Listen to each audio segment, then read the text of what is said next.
Allies exam पाठशाला में आपका स्वागत है। तो पहली स्लाइड से ही शुरू करते हैं। मतलब इसमें जो फैक्ट्स हैं वो एकदम तथ्यों का खजाना है। शुरुआत में ही जीएसटी की दरें दी गई हैं 5% और 18%, राइट? एग्जैक्टली।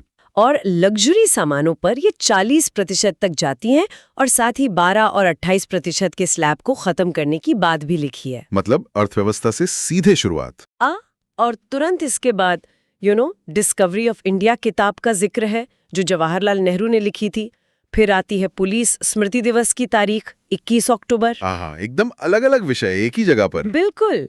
फिर हम सीधे प्राचीन इतिहास में छलांग लगाते हैं जहां बताया गया है कि 16 महाजनपदों में सबसे शक्तिशाली मगध था। और अंत में विज्ञान का एक बुनियादी नियम बल का सूत्र यानी F = ma जो न्यूटन के दूसरे नियम से आता है। देखो यही तो जनरल नॉलेज या जीएस की असली खूबसूरती है। पहली नजर में अर्थशास्त्र, इतिहास और फिजिक्स के फैक्ट्स एकदम अलग लगते हैं। हाँ, मतलब कोई कनेक्शन ही नहीं दिखता शुरुआत में। राइट।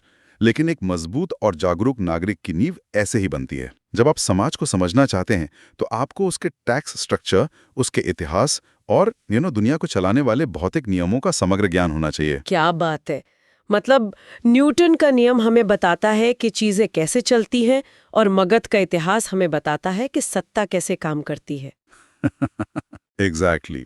और सत्ता और समाज को चलाने के लिए सबसे ज्यादा जरूरत होती है नियमों की। सही कहा। और इसी से हम स्लाइड 2 पर आते हैं जो हमारे संविधान की बात करती है। इसमें एक बड़ा दिलचस्प MCQ है।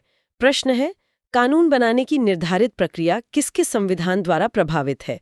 और उत्तर है जापान। जिसे प्रोसीजर एस्टैब्लिश्ड बाय लॉ कहते हैं। हाँ। इसी स्लाइड में अनुसूचियों का सफर भी है। मूल रूप से 8 थीं जो अब 12 हो गई हैं। और ये जो बढ़ोतरी है ना, ये दिखाती है कि हमारा संविधान कितना जीवंत है।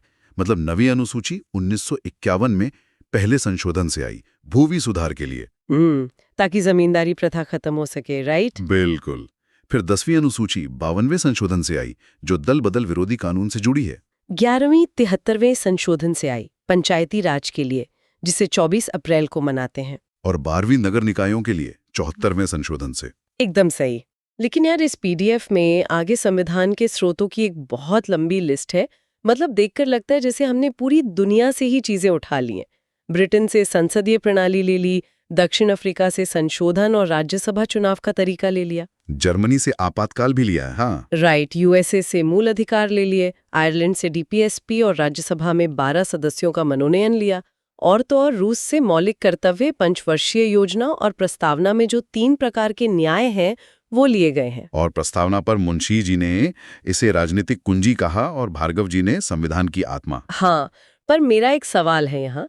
मतलब अगर हम संविधान की तुलना एक ग्लोबल रेसिपी बुक से करें तो अगर सब कुछ बाहर से ही लिया गया है तो इसमें भारत का अपना मूल स्वाद कहाँ है? ये बहुत ही लॉजिकल सवाल है। देखो, हमने बाहर से सिर्फ एक ढांचा लिया है, लेकिन उसकी जो आत्मा है ना, वो पूरी तरह से भारतीय है। वो कैसे? जैसे हमने संसदीय प्रणाली ब्रिटेन से जरूर ली, लेकिन हमने उनके जैसी संसद नहीं बनाई जो कुछ भी कर सके। हमने संविधान को सर्वोच्च रखा। मूल अधिकार अमेरिका से लिए, पर उन पर रीजनेबल रेस्ट्रिक्शंस लगाए। मतलब भारत की सामाजिक स्थिति के हिसाब से उसे ढाल लिया। एग्जैक्टली। हमारा असली स्वाद उसी बैलेंस में है। Got it. अब स्लाइड 3 पर चलते हैं जो इतिहास और धर्म के बारे में है। यहाँ एक MCQ है। प्रश्न है, पहला उपदेश कहाँ दिया? और उत्तर है सारनाथ। बुद्ध के जीवन से जुड़ी जगहों की बात हो रही है। हाँ, पूरा रूट मैप है। बोध गया में ज्ञान मिला, लुम्बिनी में जन्म हुआ, कुशीनगर में मृत्यु हुई और श्रावस्ती में सबसे ज्यादा उपदेश दिए। और मजे की बात यह है कि इनके जीवन को प्रतीकों से भी जोड़ा गया है। जैसे जन्म के लिए कमल और सांड, राइट? बिल्कुल। गृह त्याग का घोड़ा और मृत्यु का पद चिन्ह। इसके अलावा 10 शील और पवित्र दिशा के रूप में दक्षिण का भी जिक्र है। पता है, इन प्रतीकों के पीछे एक बड़ा मनोवैज्ञानिक कारण था। उस दौर में आम लोगों के लिए मोटे ग्रंथ पढ़ना मुमकिन नहीं था, तो ये प्रतीक बहुत विजुअल तरीके से गहरी बातें समझाते थे। ये तो प्राचीन काल का इन्फोग्राफिक हो गया एक तरह से। हाँ, बिल्कुल ऐसा ही समझ लो। इसी में आगे जैन धर्म का भी जिक्र है।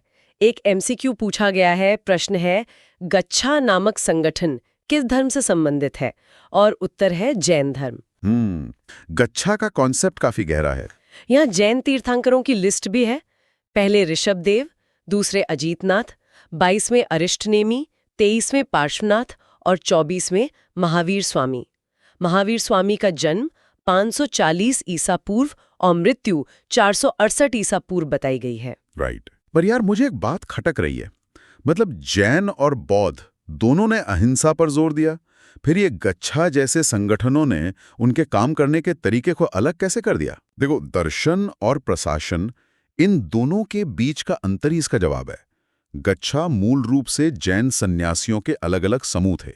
जब धर्म फैला तो अनुशासन बनाए रखने के लिए एक मजबूत संगठनात्मक ढांचे की जरूरत पड़ी। अच्छा, मतलब थ्योरी सेम थी पर मैनेजमेंट का तरीका अलग था। एग्जैक्टली। अब जरा भूगोल की तरफ बढ़ते हैं। स्लाइड 4 में। हाँ, स्लाइड 4 में नदियों का जिक्र है।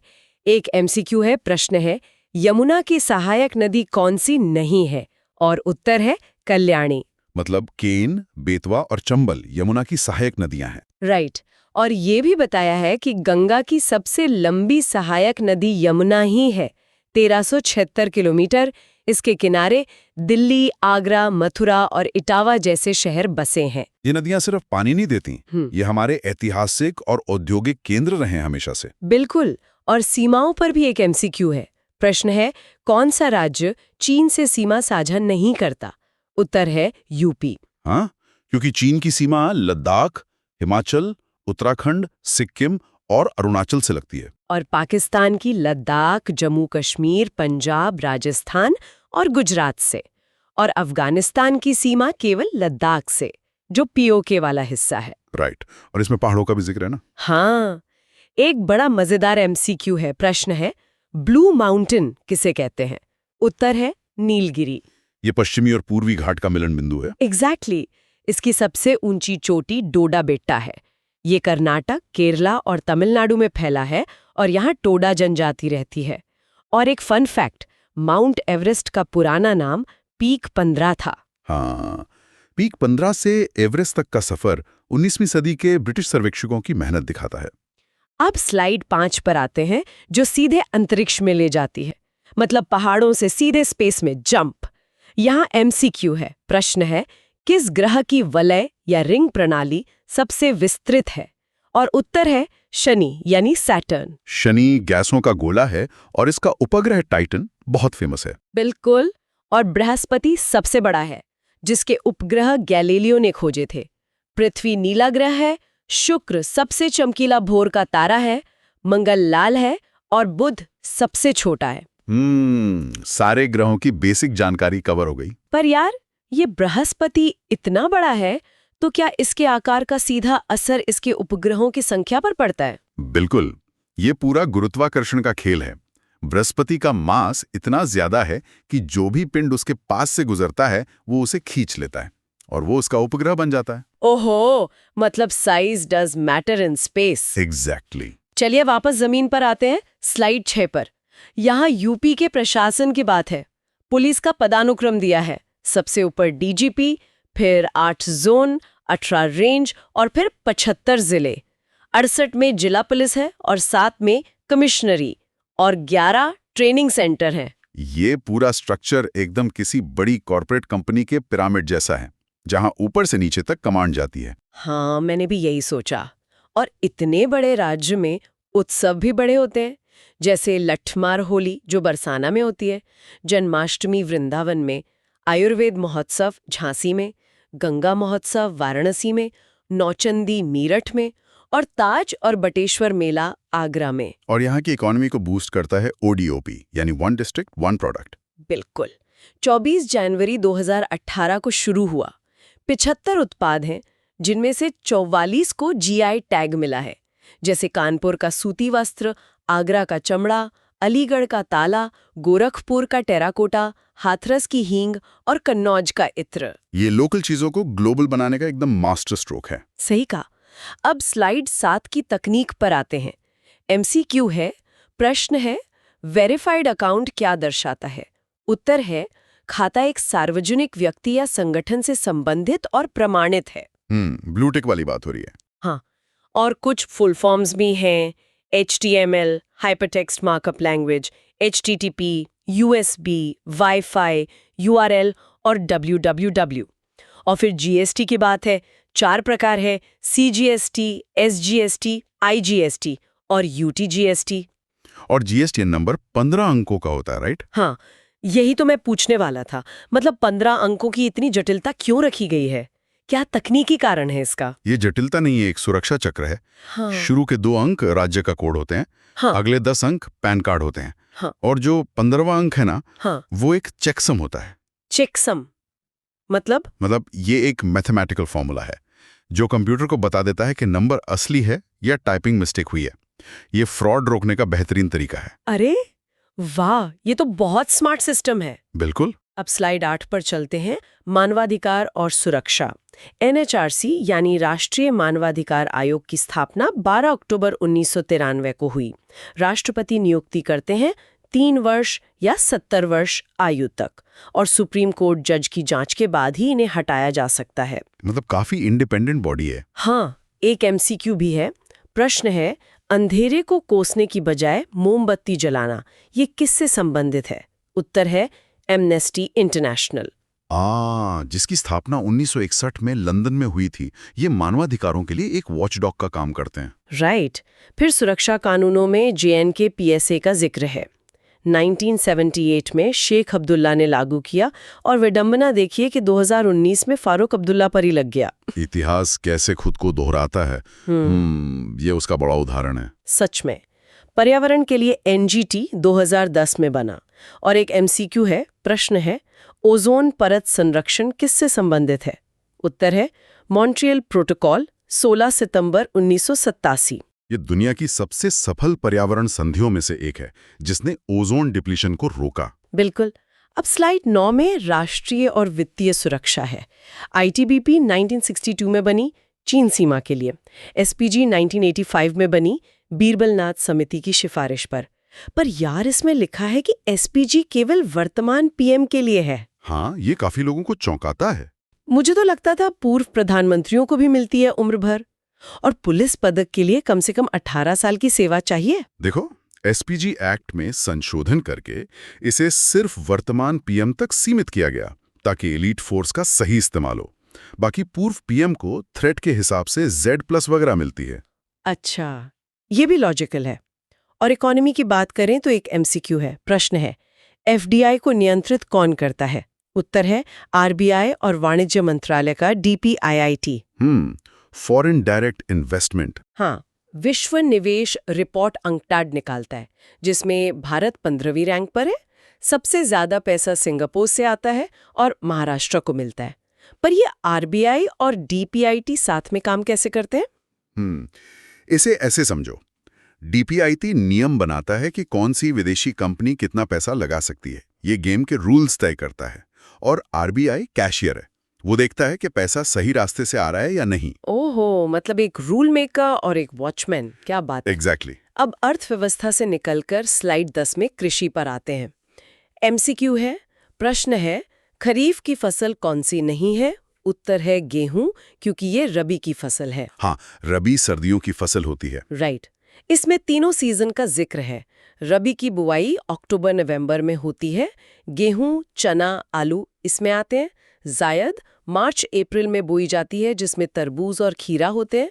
और खरीफ जून-जुलाई में, जिसमें धान, कपास, गन्ना आते हैं। ये तीनों सीजन भारत के मॉनसून और मौसम के हिसाब से एकदम परफेक्ट सेट है। स्लाइड 11 में पार्क्स और दिवस हैं। MCQ है। प्रश्न है, भरतपुर उद्यान का पूर्व नाम क्या था? उत्तर है केवलादेव, जो राजस्थान में है। और भी नेशनल पार्क्स है ना इसमें? हाँ, असम में काजीरंगा, MP में पेंच, छत्तीसगढ़ में गुरु घासीदास, बिहार में वाल्मीकि, उत्तराखंड में जिम कॉर्बेट, महाराष्ट्र में चंदोली और गुजरात में ब्लैक बक।